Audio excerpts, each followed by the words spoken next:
What's up, ladies? So I've been trying to create this introduction by the pool, but I don't know. I just feel like it's really imposing on the people that are at the pool, and um, I don't know. I just don't think I'm ready for that. However, we are going to get into it. We are going to talk about our expenses and how to make a little bit of magic. So yeah, start.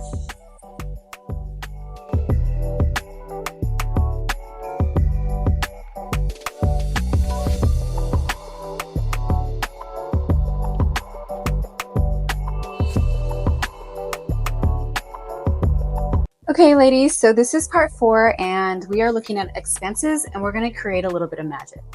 So my operational expenses, so that's all of my rents and my my utilities and stuff, and even my student loan, which I put these as fixed expenses, comes out to $1,907.22. All my variable expenses come out to $978.58. But here's the magic part. So the magic part is I always pay my rent in the prior month. So this is already paid. So I can subtract my $28,858, so my $2,885.80 in expenses. I can actually subtract $1,560, and that gives me 60 actual total expenses of $1,325.80 for the month of July. And because I pay my rent in the prior month before it's due, that means I'm actually creating an asset. It's a habit of creating an asset.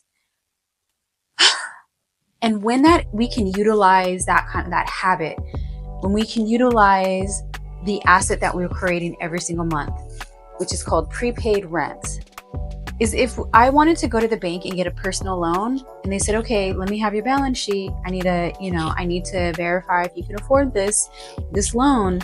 I can go ahead and put prepaid rent as an asset, which would give me a $1,560 asset, plus the cash that I have in my Roth, in my high yield 5%, and in my Charles Schwab Swift account of 0.45.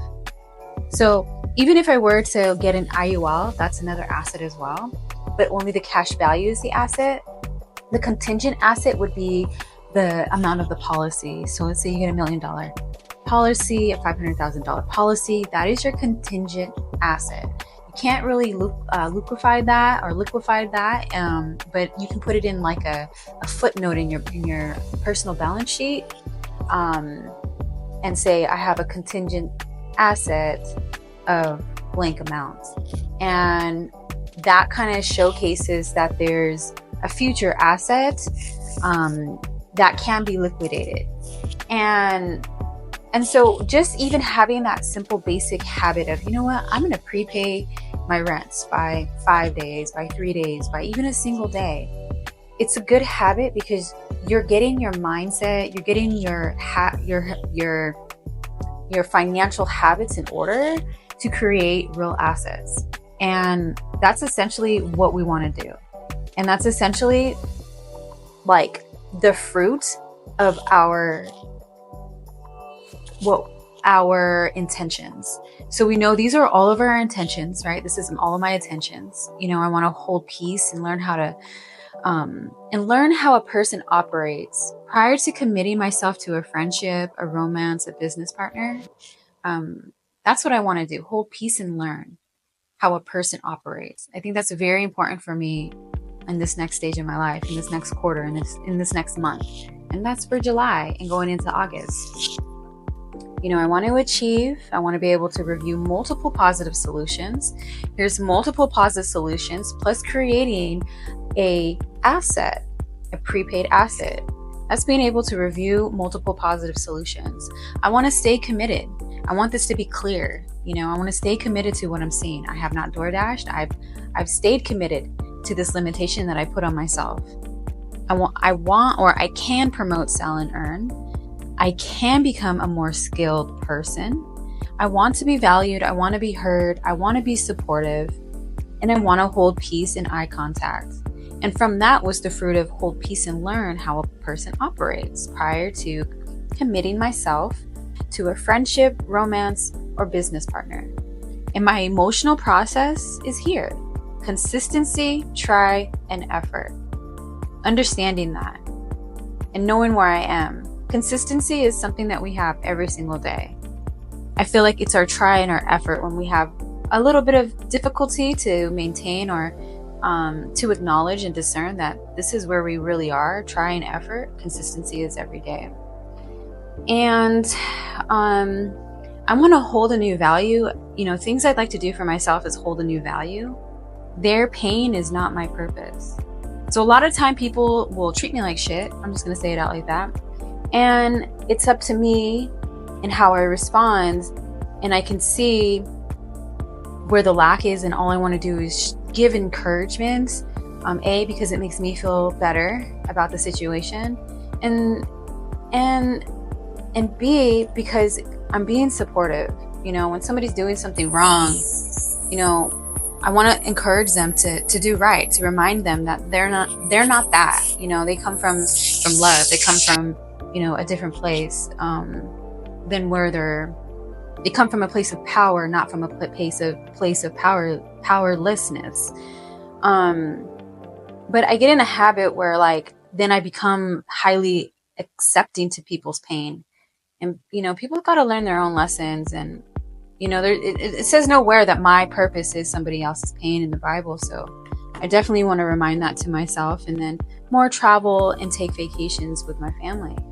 And as you can see, all of this intentionality has allowed me to stay patient and consistent and clear-minded to my financial goals, to my foundation, to making decisions, right? To being able to even explain that I'm creating an asset of prepaid rent every single month. I mean, that's huge, right? And I even got my my high yield savings statement. I was looking over the statement and how it's breaking down and how what's interesting about Betterment is that they break down how much money is going to which bank and this bank and that bank and that bank and how much interest you're accruing, which is actually really transparent. So that's why I like that company. So I'll put the link to Betterment so you guys can check it out. And yeah, so what I'm going to do here is I'm actually going to put down my real expenses. So my real expenses is $1,325.80, right? So now if I subtract $4,006.16, that gives me disposable income. Actually, I want to do a different color. I'm going to do green. That gives me a disposable income of $2,680.36. That is my cash flow every month. So my cash flow for every quarter would be at least $6,000. It's gonna round up though because of the 600, so it's probably gonna be like 8,000 every quarter, which is fantastic, right? So that is the magic. So the magic is being able to create an asset, right? So these are assets because it's cash, and I'm looking to build interest income, but now I'm diversifying a different type of asset. Prepaid rent. So cash is an asset and prepaid rent is an asset. So not only am I diversifying my interest earned income, I'm now diversifying my assets. And why? Because I'm keeping my intentions clear. And as you can see, our intentions have nothing to do with money. It really has to do with emotional state, and mental state. And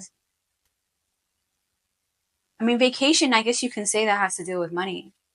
I would like to have enough money to take vacations and to travel more. But what's helping me stay disciplined from not dashing, from not door dashing, um,